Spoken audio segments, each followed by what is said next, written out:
Hey everybody, welcome into the podcast. We are back with another special bonus episode. Bonus episode. Brad, it's been a while since we've done a bonus episode. This feels fresh. This feels new. I know. I didn't even know what to say there for a minute. You had to think through your reaction. I did. It's been a while. I didn't know if my voice could hit that low register that it normally does. I'll tell you what, man. Not only has it been a while since we've done a bonus episode in general, it's been a long time since we've done one in the vein we're doing today, which is one of our top fives episodes. Wait, we're doing a top five? Yeah, you better think quick. Bob, that's so exciting, man. I'm pumped. So if you've been listening to the podcast for an extended period of time, you've probably heard us do these before. Brad and I are going to walk through our top 5 movies on a given topic while we do it. And today's whiskey is being brought to you by the Luca Mariano Distillery. Now, this is a new distillery that has popped up in Kentucky. They are, from what I understand, distilling their own product, but it has not matured yet. So they are sourcing their whiskey. I think that they are now a member of the Kentucky Bourbon Trail, which is really, really cool. And I have to say, we reached out to them months and months ago and told them up front, hey, it's going to take a while to get you on the show. And they were like, absolutely, take your time. Brad, the package we got from Luca Mariano might be one of the best packages we've ever received. Bro, it was absolutely gorgeous. The effort and time that Luca Mariano has put into their just image is impressive. And, the disclaimer is always just beware of packaging because you never know what is actually in the bottle. But I'm just going to spoil.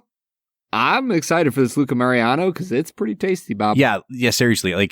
We got this package and it came with 5 different kinds of whiskey. They sent us rocks glasses. They sent us these really nice ceramic coasters to go with it. They sent us a t-shirt.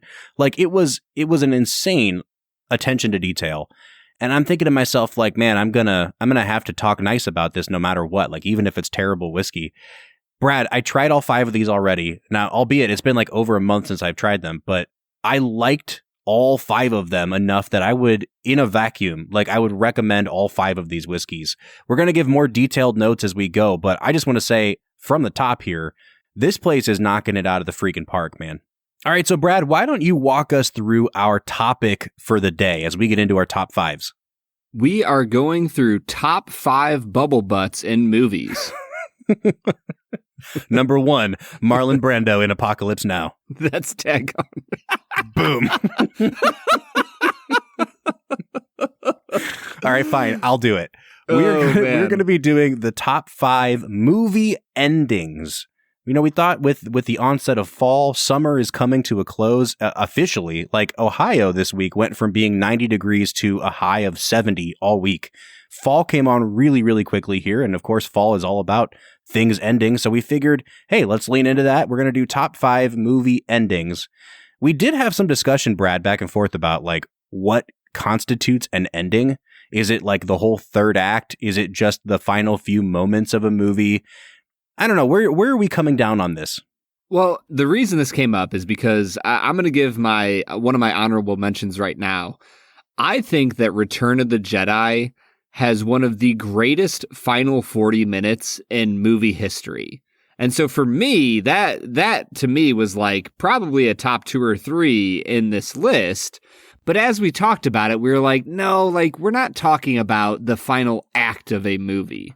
What we're talking about here is ending scenes, the final line of a movie. What is just the best endings to a movie. And I think our limit is pretty much the final scene, the final few minutes of a movie. Yeah. Is that right? I don't think it has to be, best final 10 seconds, but I also don't think that you can just say, oh, I loved all 8 endings of Return of the King. You know what I mean?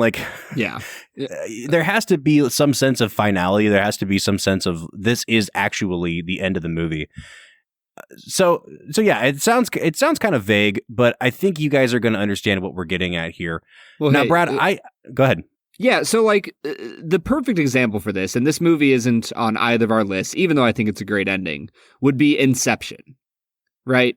Like the ending of Inception, he meets his family, he sees his kids' faces for the first time, and then the top doesn't fall, or does it?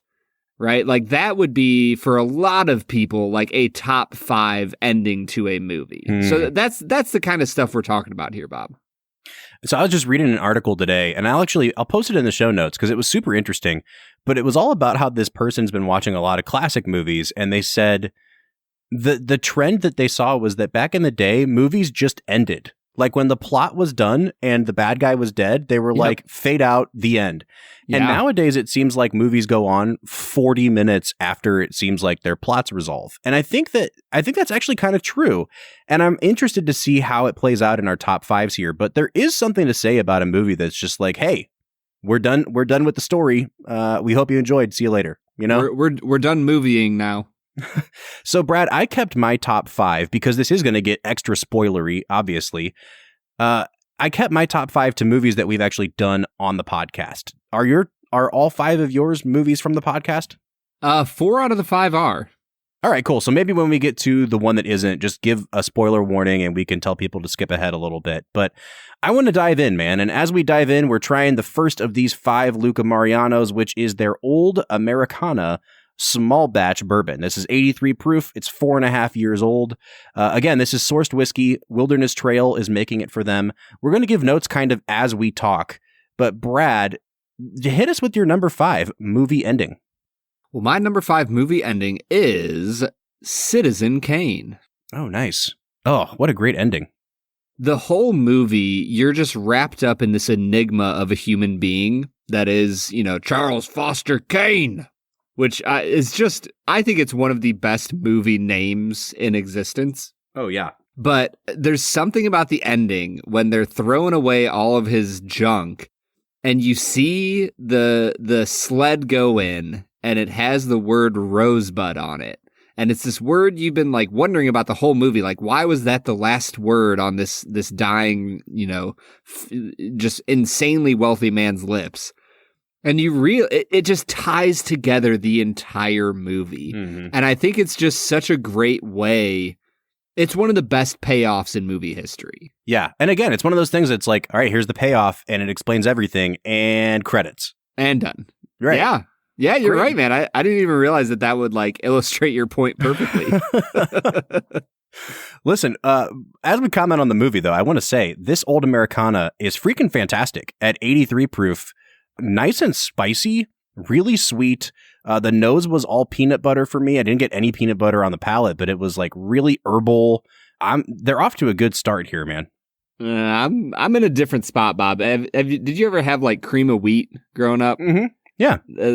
That's kind of what I'm tasting here. Oh, no. It's just kind of corny. It's wheat. It's smooth. I will say that. It is very, very smooth. It's a little bit bland for me, though. I don't know, man. I will say we've had a few 80 proofers on this podcast, and I think this one has more character than almost anything at this proof point that we've had. Like, it's really hard to get any depth of flavor on an 80 to 85 proof bourbon.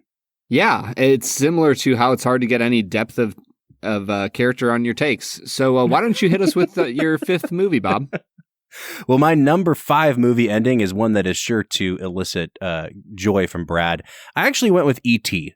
And here's why I went with E.T. Because I think that, like, if you just take the last 10 minutes of that movie, Brad, even as a guy who doesn't care for that movie that much, the last 10 minutes of that movie are, like, absolutely unassailable to me. The kids are all racing to try to get back to the ship. They all fly. You get the John Williams theme. They come back down to Earth. Everybody meets up at the spaceship. You have this incredibly cathartic moment with E.T. Elliot finally comes of age, and as he comes of age and watches E.T. go up in the spaceship again, you get the John Williams fanfare with the timpani at the end, and Elliot's transformation is complete. Like, there is, man, I gotta tell you, there is almost no movies I can think of that have an ending sequence with as much action and suspense and movement and payoff and emotional depth to end a movie than E.T. does. Bob, I have 3 thoughts for you. Are you ready? Yes. Thought number 1. We literally just got done explaining the rules that it couldn't be like a long sequence. It had to be just the final scene. But that's okay. I'm fine with it. Okay, I mean, I would consider that like one scene, but that's fine. Okay. Thought number 2. The only good part about the end of that movie is the John Williams theme. I'm with you on that.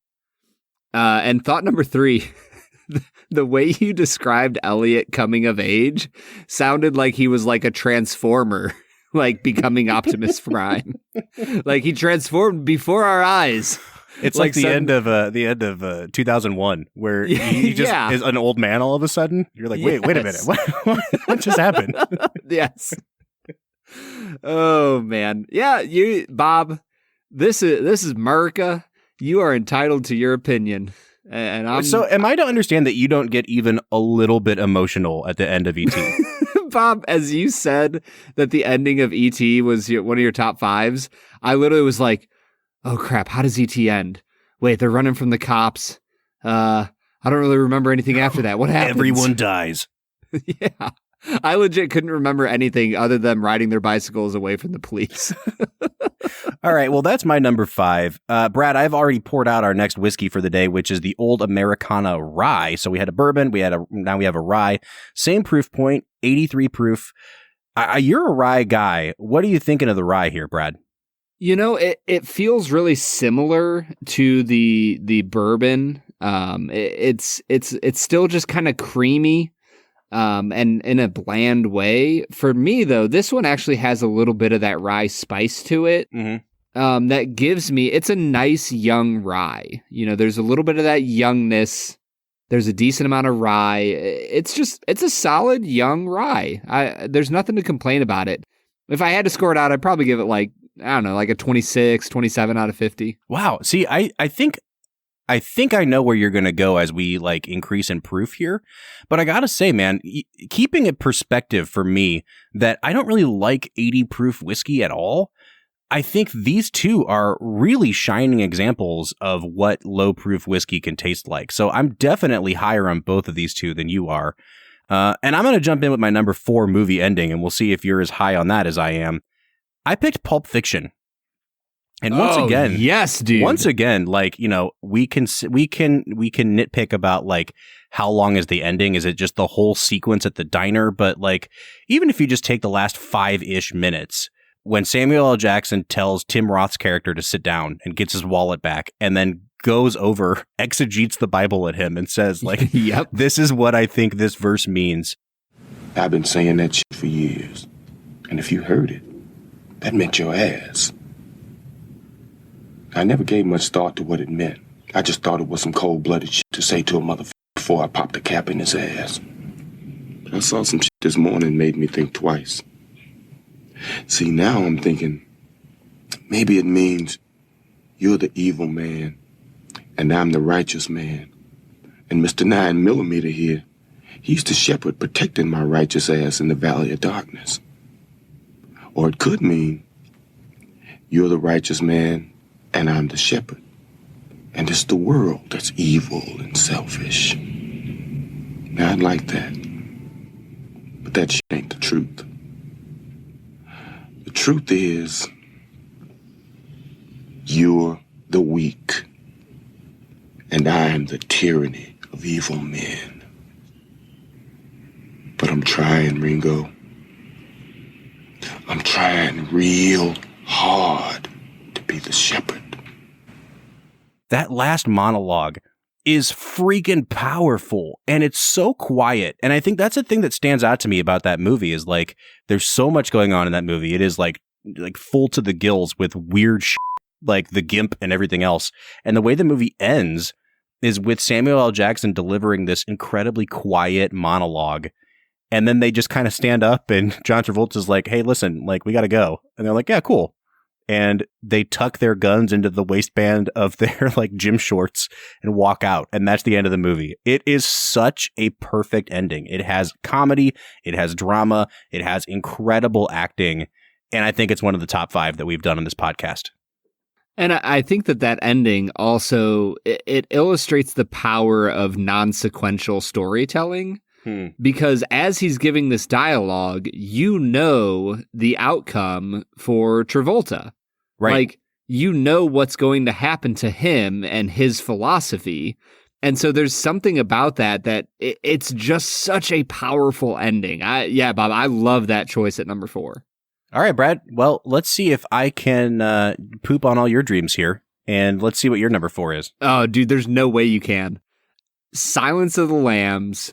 I do wish we could chat longer, but I'm having an old friend for dinner. Goodbye. What a great closing line. Oh, dude, it gives like literally right now. I just have the chills. Like thinking about him at the payphone, looking at the psychologist is literally the definition of creeping. Like if you look up creeping in the dictionary, it will be a picture of that movie scene. You know, I will say, having watched that really recently, you and I for the podcast, man, like 2 things I'll point out. I've always been bothered by Anthony Hopkins' beach hair at the end of the movie. Like, it's hard for me to take you seriously with, like, the blonde locks poking out under your, like, Bahama Tommy Bahama hat. Yeah, dude. Yeah. But also, like, he follows the guy at such a close distance that it's kind of funny to think that he didn't notice him. Yeah, he's, like, standing right behind him as they walk into that crowd. And the guy's like frantically looking around like, I wonder if Dr. Lecter's here. And he's like, yeah, dude, he's like 4 feet from you. I'm right behind you now, Clarice. Oh, man. But seriously, fantastic pick, man. I love Silence of the Lambs. Yeah, that's still, I think if I had to give that movie an award, it would be the most surprisingly beloved movie for me out of any movie we've watched on this podcast. I was dreading going into that film, and holy crap was I blown away. Yeah, I'm glad to hear that, man. But hopefully we are just as blown away by their 103 bourbon. Now, Bob. Oh, nice segue, man. Thank you. Luca Mariano, which I keep wanting to say it with like the most Italian accent possible. Like, Luca Mariano. Mariano.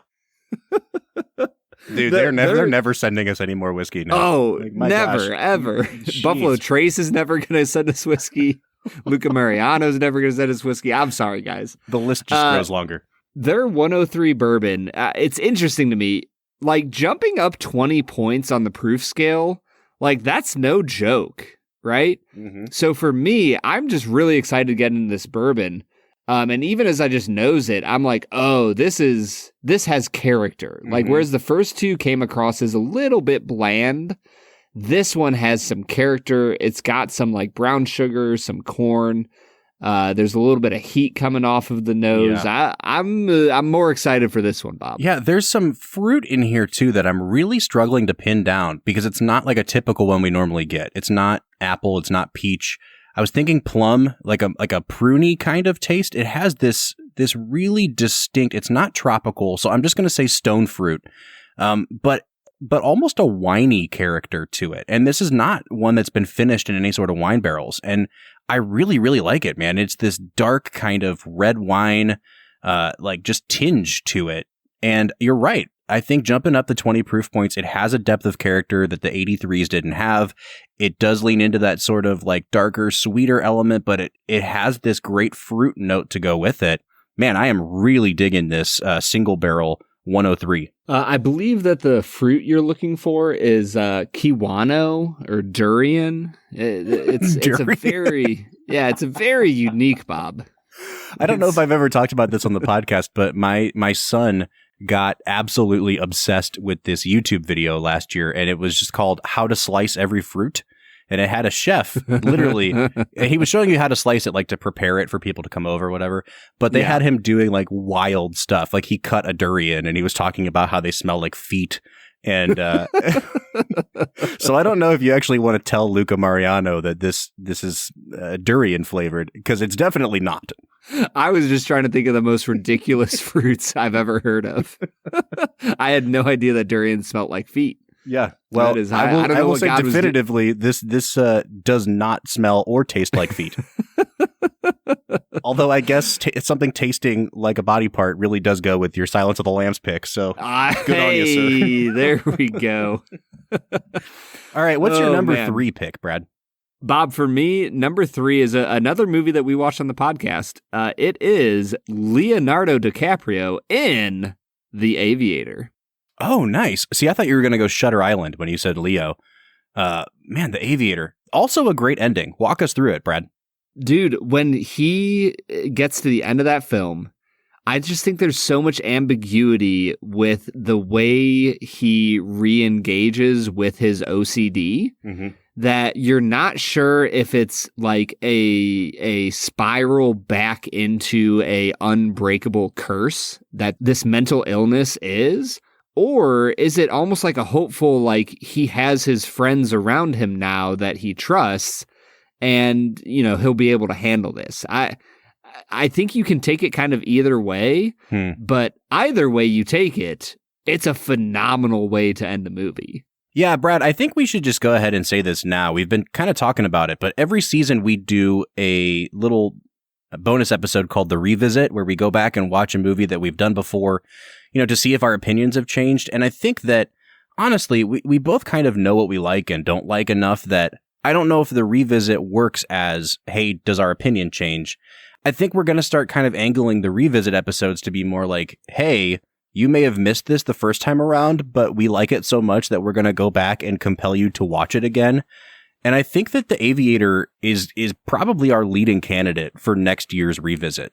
Yeah, 100%. This is a movie that, like, I just don't ever hear anybody talk about, and I want everybody to know about it. Yeah, it might be a perfect movie. Like, one of Scorsese's unsung masterpieces. I think that was a fantastic pick, Brad.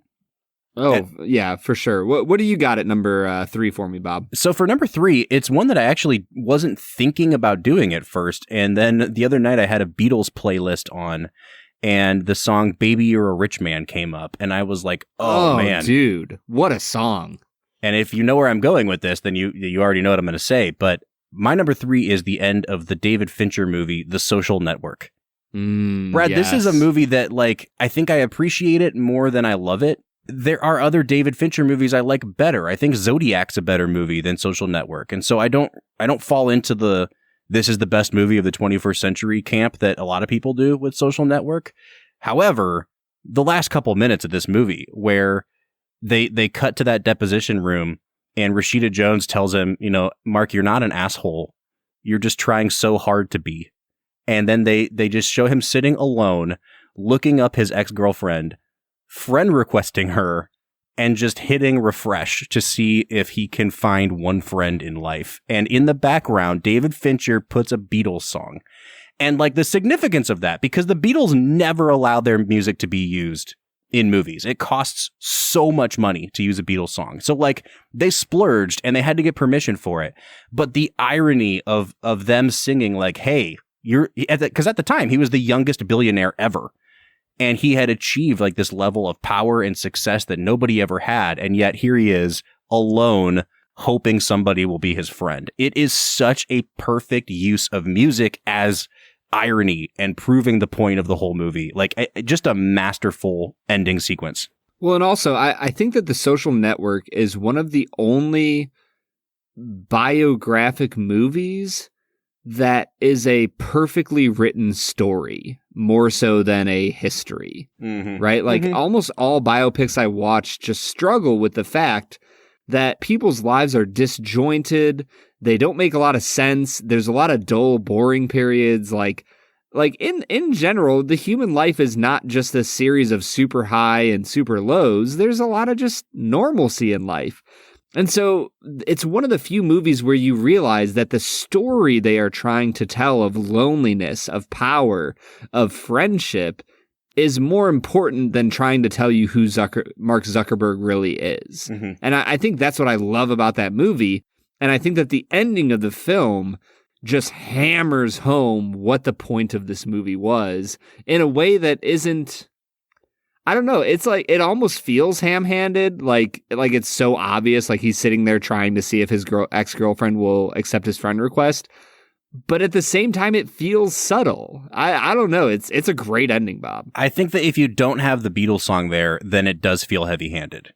And the fact that they layered in that really cynical kind of like, it's almost like a joke. Do you know what I mean? It's not funny, but it's Baby You're a Rich Man, further emphasizing like, oh, like you got everything you wanted, and also like you're still a loser. And I think that's what really drives it home. So that's my number 3. And as we get into number 2, Brad, I have poured out this single barrel rye from Luca Mariano, which is also, again, 103 proof. Brad, I want to know what you think of this, because I tried to set you up, man. I tried to give you a nice little lob to hit out of the park on the 83 proof rye. Does the 103 rye do something for you that the other one didn't? Oh, does it, Bob? This one, I immediately got cinnamon and clove and rye just popping out on the nose. This has so much flavor. It is just bursting with an amazing palette of spiciness and sweetness intermingled together. Bob, this is the first one where I'm like, oh, Luca Mariano is knocking it out of the park. That's so funny, because of the 5, I think this is probably the one I like the least. And again, I would still recommend it, but it leans into that category of rye that we've had a few times, like the Belfour rye, where it's not that it tips into mint, it's not that it tips into dill, it almost tips into like pine needles for me. Like, it is a very herbal, but also kind of bitter drinking experience for me. Is it almost like a gin kind of feel? Yeah, like a juniper kind of thing. I could totally see that. Yeah. And I think this kind of tips into that a little bit. Not a good thing or a bad thing. It's just a different kind of classification that I would put this one into, as opposed to a rye with a more sweet kind of flavor profile. Still really good, though. Like, I'm on board with it. But I do think it's funny sometimes how you and I, especially when we drink a flight of whiskeys like this, how our rankings can be like the complete inverse of one another. Yeah, I mean, the beautiful thing about it is whiskey's just fun. Like it's fun to have friends to drink whiskey with, because you're going to disagree. You're going to find ones where both of you just fall in love with it, or both of you hate it. But then you're going to find ones where you're like, what the hell are you talking about, man? This is horrible. And the other person loves it. Like, that is the fun of whiskey. And honestly, I'm glad you mentioned like the idea of doing flights together. I think that doing flights with your friends, especially if it's like a blind flight, can be an absolute blast. So if you want to like add something to your whiskey tasting arsenal, do a few blind flights on your own and then invite your friends over for it, because it's genuinely a blast to do. All right, man, we're getting into number 2 here, and I'll go ahead and volunteer myself. This was hard to choose between the number 2 and number 1, but I'm going to go with the ending of the 1972 classic, The Godfather. And it's because, man, like, talk about great final shots of a movie. So you've got that last 30 seconds. Well, I mean, even before that, you got the last like 5 minutes of the movie where Diane Keaton's character Kay goes in and confronts Michael about killing his brother-in-law and says, you know, he says, don't ever ask me about my business. And just this one time I'll tell you, and then lies right to her face and says that he didn't do it. And she's satisfied, and she kind of goes out to pour herself a drink. And as she goes out, these other guys slink in and, you know, go to kiss his hand, and they call him Godfather for the first time. And you get this shot from inside of the room Michael's in, looking out at Kay as the door is closed on her. And it is just this absolutely beautiful visual metaphor for what is to come with Michael and what he has become, and the fact that he's already pushing people away and closing people out and lying. And damn, dude, it's just such a fantastic ending of a movie. You know that stuff is going to hit the fan. And even before they made the sequel, like, I think if they had just stopped right there, it would still be a perfect ending. Dude, it's one of the best lies told in cinema history. Like, the way he just draws her in, earns her trust and confidence, and then just blatantly lies to her. And then that look of knowing on her face where she's satisfied, she thinks he's telling the truth. And then as, like you said, they kiss his ring, they call him Godfather. As the door closes, you see that look on her face, and you just know for a fact that she's like, oh, I'm on the outside. I will never be in his inner circle. Like, that just... There's so much acting going on in their faces in those moments, and so many emotions. I love it. Love it, dude. You haven't seen Godfather 2 yet, have you? I have not. All right, so we'll get around to it eventually, but they mirror that shot in the second movie at another crucial point in the movie. It works every time. Like, hey, if you want to aspiring filmmakers, if you want to demonstrate somebody getting shut out, then just go ahead and do the obvious thing and just show them getting shut out. Shut them out. Yeah, it works perfectly. All right, Brad, what's your number 2? My number 2, and once again, we're still in movies that we watched for this podcast. My number 2 is the 1996 classic Fargo. Oh, nice. Bro, the whole movie is about how it doesn't pay to be bad. And the movie ends with like if you blink, you miss it. You know what I mean? Mm-hmm. Like it just ends with this really boring, normal scene of Marge and her husband just sitting there. And her husband is like complaining about not getting some award. And Marge is just kind of like, oh, well, it'll be all right. You don't got to worry about it. So? 3-cent stamp. You're Mallard? Yeah. That's terrific. It's just a 3-cent. It's terrific. Hoffman's Blue Wing Teal got the 29-cent. People don't much use the 3-cent. Oh, for peace, of course they do. Whenever they raise the postage, people need the little stamps. Yeah? When they're stuck with a bunch of the old ones. Yeah. I guess. It's terrific. I'm so proud of you, Norm. Heck, Norm, you know, we're doing pretty good. I love you, Margie. I love you, Norm. And like, you just see that even her husband is grasping for something beyond his station. And the epitome of goodness, Marge frickin' Gunderson, is just satisfied with her position. Like, she just dismantled this entire criminal operation. And she goes home and is comforting her husband over a lost, silly award at work.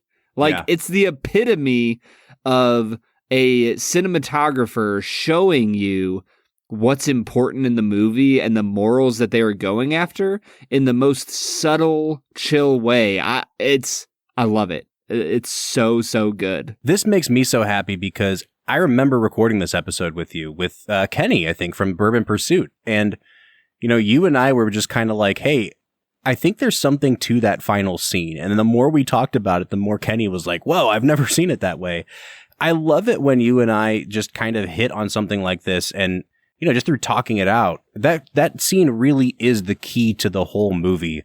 And it doesn't really put the movie into focus until that last 30 seconds. Everything seems like chaotic and random and kind of nihilistic. And then you have Marge come in and just kind of contextualize the entire thing. You're right, Brad. It's a great ending. Yeah, actually, I think you're wrong, Bob. I think the scene that contextualizes everything is the wood chipper. Very clearly. The world is a wood chipper, my friend. That's right. Yeah, I mean, if it was another Coen Brothers movie, it probably would have just ended with the wood chipper. Tommy Lee Jones just dreaming about a wood chipper. And giving like a gravelly narration. All right, man. It is time for our number one. Brad, I guess I'll let you go first because we want to be able to tell people when the spoilers are coming. So Brad's going to give his number one. I'll let him give the name of the movie. If you haven't seen the movie, please feel free to skip ahead about 2 minutes and we'll continue from there. But Brad, hit us with your number one movie ending. So Bob, the fascinating thing about this movie is that there's actually multiple iterations of it. But I am talking about the 1968 classic Planet of the Apes. Oh, now not the remake with Mark Wahlberg, not the 2000. What was it? 2000, 2001. Man, when they come down and show Abraham Lincoln as an ape. Abraham Lincoln. Abraham Lincoln. I honestly have never seen that remake. Oh, dude, don't do it. Maybe we'll do it as a bad movie bonus at some point. Have you ever seen Andy Samberg do his impression of Mark Wahlberg? No, I haven't. I'll have to send you the link, man. But there's an SNL skit where it's just him like walking around a farm talking to farm animals. And he's like, "Hey, goat, how you doing, goat?" And he sounds just like Mark Wahlberg. But that's essentially Planet of the Apes. Is him being like, "Hey, monkey, what are you doing, monkey?" Oh man, yeah. I feel like I need to watch that and just skip the remake at all costs. That's pretty much it. Put that one into a wood chipper. Yeah, so if you haven't caught on, I'm talking about 1968 Planet of the Apes. If you haven't seen that movie, then stop listening and go watch it, you buffoon. Bob, when I was like, I don't know, 12, 13, 14, I watched Planet of the Apes with my dad. And, you know, I grew up watching old movies with my dad, so it wasn't weird to watch, you know, movies from the 60s. You know, it felt old. I was a kid. I probably got bored at points. But I'll tell you what, man, that was the first time I was ever just like shell-shocked by a movie ending, right? Like, I had probably watched Empire Strikes Back, which, if I have to say spoiler warning for that, then I don't even know. I mean, we've done it on the show, so we've already, yeah. So, like, I probably watched Empire Strikes Back when I was like, I don't know, 6, 7, 8. So there's a certain sense of like, I don't think I got hit by the ending of that movie because I was so young that you don't even realize how big of a like twist, you know, the end of Empire is. Whereas like Planet of the Apes, I was old enough to understand what the Statue of Liberty was. I was able to understand like, oh my God, like they were away from Earth and they came back to Earth and this is what happened. And that ending was like this twist ending that, like I said, I was shell-shocked as a young teenager watching Planet of the Apes, and it's just always stuck with me as one of the best endings of all time. Yeah, and I know that it might be a cheesy pick, it might be on everybody's list, but for me personally, just, oh my gosh, dude, that movie ending wrecked me as a kid, and it still just sticks with me as one of my favorite movie endings of all time. Yeah, I mean, I think it's a great ending to pick, especially like as a representative ending. Like, that is the epitome of a twist ending. Like, you did not see that coming, and it did it at such an early stage in movies where movies didn't typically have a twist ending unless it was like a whodunit, you know? And for that to hit you and that to be the last thing you see before the fade out, like, what a sucker punch of an ending. I think it's a great choice, man. I appreciate it. Thanks, Bob. All right, so we're drinking our last whiskey here, and that is the Francesco Viola Signature Bourbon, which is 107 proof. So we've increased from 83 to 103 to 107 here. Brad, we're drinking at the same proof point that we would drink like a Pappy Van Winkle or a Weller Antique. What are we picking up here on this bourbon? Bro, this is freaking eggnog. Like, every single time I take a whiff of this, and I've been nosing it for a while now, like waiting for it to stop smelling like eggnog, and it doesn't. This is one of the most delectable noses I have ever smelt on a whiskey. Yeah, man. You know what? I was having trouble kind of finding words to describe what this tasted like because I knew it was kind of creamy, but it had that really distinct, almost custardy flavor to it with those spices. And as soon as you said eggnog, it just completely clicked for me. This absolutely tastes like eggnog. And I almost want to mix it with eggnog just to see because it seems like it would pair so perfectly, especially Hartzler Dairy eggnog, the best eggnog on earth that we sell here in Ohio. Man. Bob, I honestly think that we need to do a whole bonus episode just to, like, we need to get the CEO of Hartzler Eggnog. Forget the fact that it's not a whiskey company or a movie company. It has nothing to do with our podcast. Hartzler Eggnog is one of the greatest things on God's green earth. So here's the funny thing. I reached out to them like a year ago and I was like, hey, we want to do a bonus episode like for the holidays. And they were like, absolutely, send us your idea. And I just, at that point, I was like, oh, what's my idea? Because the idea is just like, your eggnog please send us delicious. Free eggnog so that I can drink it and talk about how good it is.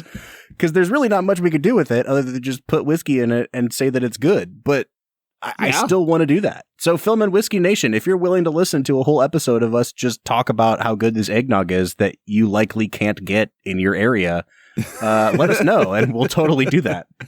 Dude, honestly, if there was a way for us to send a sample or like a whole freaking bottle of Hartzler eggnog to every member of Film and Whiskey Nation, I would do it in a heartbeat. I would too. I would pay the money. I want more people to experience Hartzler eggnog. So here's the shout out. If you're ever in Ohio, in the Amish country, Akron, like Worcester, Akron area, go to a local store in the Christmas season, find Hartzler's eggnog. It is in a glass bottle. It is the greatest stuff ever created. I don't.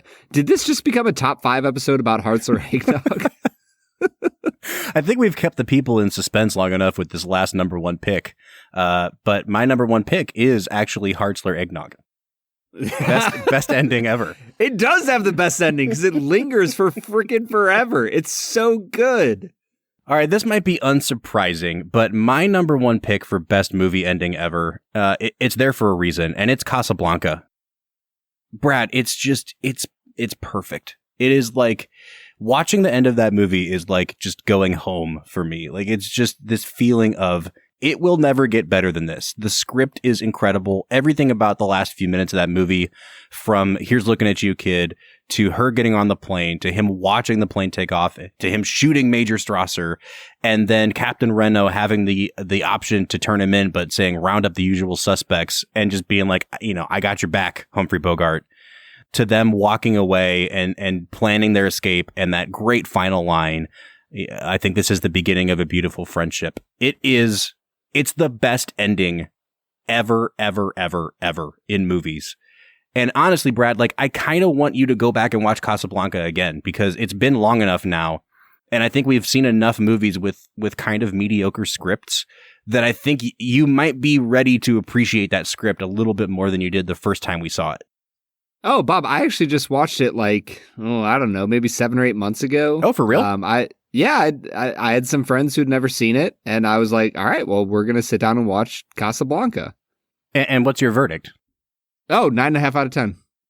9.5. How do you not give that a 10, dude? Like, what is keeping you, other than just spite for me? Like, what is keeping you? I was saying, at this point, it's 100% spite. Well, if we ever get it onto a revisit, I will give it an honest go around and try to see if it gets a 10 out of 10. Yeah, all right. All right. So those are our top 5s. We also want to say thank you to Luca Mariano. Brad, I legitimately, honestly, truthfully, this might be the first time that we have had a company send us this many whiskeys that I think I would recommend all 5 of them. And if I had to rank them, I mean, gosh, I think that the 2 higher proof bourbons would be my 1 and 2 in either order. And then I actually think that both of the lower proof ones would be my 3 and 4. And then that rye would be 5, the 103 rye. But honestly, man, I don't think you can go wrong with any of these whiskeys. They're all really good for what they are. Bob, for me, the order is reverse of what we did them in. I think that signature Francesco Viola 107 bourbon is knocking it out of the park. Like, if I had to give that a score out of 50, it'd probably be in the upper 30s. It might hit a 40. Like, it is out of this world. The flavor is just complex and interesting and rich and deep and full.